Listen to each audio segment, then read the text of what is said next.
సన్వెబ్లోకి log అయిన తర్వాత మనకి ఇక్కడ హోమ్ పేజ్లో invest are trade on stock exchanges అన్న ఆప్షన్ కనిపిస్తుంది. సో ఇక్కడ మనకి కమోడిటీస్ అన్న ఆప్షన్ కూడా కనిపిస్తుంది.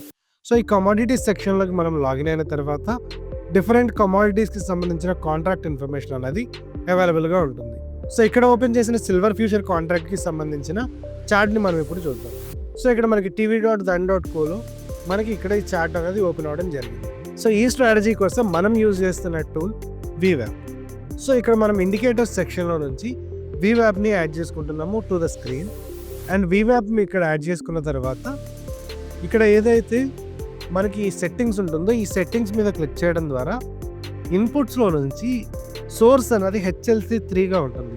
విచ్ మీన్స్ హై ప్లస్ లో ప్లస్ క్లోజ్ బై 3 అన్నది ఒక పైవర్డ్గా ఉంటుంది. అండ్ ఆ పైవర్డ్కి సంబంధించిన VWAP పాయింట్ని అది ఐడెంటిఫై చేస్తుంది. బట్ మనం ఇక్కడ VWAP ఏదైతే ఇక్కడ సోర్స్ ఉందో ఈ సోర్స్ని మనం హైగా చేంజ్ చేస్తున్నాము. అండ్ హైకి సంబంధించిన లైన్ని నేను రెడ్ కలర్లో మార్క్ చేస్తున్నాను విత్ ఇంక్రీజ్ థిక్నెస్. అండ్ ఇక్కడ నేను దీన్ని సేవ్ చేస్తున్నాను. అండ్ అగైన్ ఇక్కడ నేను సేమ్ VWAPని అగైన్ యాడ్ చేస్తున్నాను. అండ్ ఇక్కడ ఈ VWAPని నేను లోగా సేవ్ చేసి పెడుతున్నాను. అండ్ ఇక్కడ మనం లో ఈ ఆప్షన్ని చూస్ చేసాము. అండ్ ఇక్కడ ఏదైతే స్టైల్ ఉన్నదో దీన్ని నేను గ్రీన్ కలర్కి చేంజ్ చేస్తున్నాను. అండ్ ఈ గ్రీన్ కలర్లో ఏదైతే థిక్నెస్ ఉందో ఆ థిక్నెస్ని కూడా నేను చేంజ్ చేస్తున్నాను. అండ్ ఇప్పుడు మనకి అది ఆన్ స్క్రీన్ ఇలా కనిపించడం జరుగుతుంది. అండ్ ఈ స్ట్రాటజీని మనం 5 మినిట్స్లో అబ్జర్వ్ చేస్తున్నాము. అండ్ నేను ఇక్కడ దీన్ని 5 మినిట్స్కి చేంజ్ చేస్తున్నాను. సో ఇక్కడ మనం ఏవైతే ఇండికేటర్స్ సేవ్ చేస్తున్నామో దీన్ని ప్రతిసారి సేవ్ చేయడం అండ్ ప్రతిసారి ఓపెన్ చేయడం ఇబ్బంది కాబట్టి డైరెక్ట్గా ఇండికేటర్ టెంప్లెట్స్లో ఈ ఇండికేటర్ టెంప్లెట్ని సేవ్ చేస్తున్నాను. So silver intraday strategy. So నేను స్ట్రాటజీని సేవ్ చేస్తున్నాను అండ్ టైం ఫ్రేమ్ని కూడా నేను సేవ్ చేస్తున్నాను. అండ్ ఈ స్ట్రాటజీకి సంబంధించి మనం ఎంట్రీ ఎలా ప్లాన్ చేస్తామో చూద్దాం. అండ్ ఇక్కడ ఏవైతే హై అండ్ లో నుంచి మనం ప్లాట్ చేసిన VWAPs ఉన్నాయో ఆ VWAPsని మనం రిఫరెన్స్ లైన్స్ కింద తీసుకుంటాము.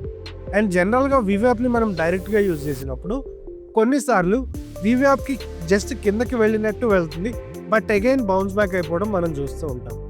సో ఈ కండిషన్ని సాల్వ్ చేయడానికి మనం ఏదైతే VWAP క్యాలిక్యులేట్ అవుతుందో ఆ క్యాలిక్యులేట్లో రిఫరెన్స్ పాయింట్ అన్నది హైగా అండ్ లోగా సెట్ చేయడం ద్వారా మనం ఒక రేంజ్ అనేది ఇక్కడ అవైలబుల్గా ఉండేలాగా చూస్తున్నాము. అండ్ ఈ రేంజ్ ఎప్పుడైతే బ్రేక్అవుట్ అవుతుందో అప్పుడు మనం ఎంట్రీ అన్నది ప్లాన్ చేస్తాము. Investments in the securities market are subject to market risk. Read all the related documents carefully before investing.